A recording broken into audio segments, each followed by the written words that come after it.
So when you look at the monopoly board that is the world, that one unowned space is Antarctica, although it's pretty much the equivalent of Baltic Avenue. But maybe Earth's Baltic Avenue is owned already. If so, who owns Antarctica? Let's start with a brief backstory. In the early 1900s, several expeditions were led to Antarctica, the idea being that since there is so much land above the equator, what about below? Needless to say, they were pretty disappointed when they discovered this, especially with negative 91-degree temperatures. Pretty much all there is down there is snow, snow, and more snow.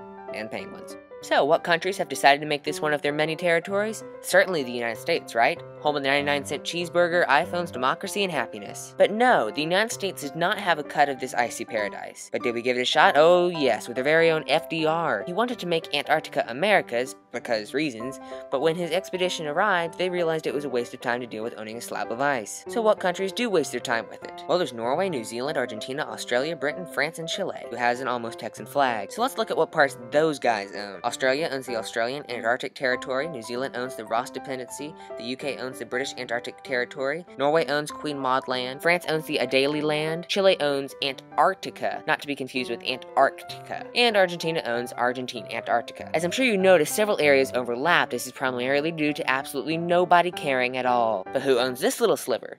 No one. Could be you, but not another country, of course, with one exception. But why no one else? Because of the Antarctic Treaty. This treaty, drafted in 1959, prevents military from forming on the continent, as well as toxic chemicals being dumped, and it also prevents new territory claims. So, remember when I said there was an exception? Ta-da! The United States. We added a clever little get into Antarctica free card into the treaty so the United States can settle where almost no other country legally can, further driving home the old American saying, we can make the rules, we just don't follow them. So, the story of owning Antarctica begins with an expedition, penguins, a progressive president, lots of land claims, an Antarctic treaty, and the whiny 4-year-old who will still play the game, just not by the rules.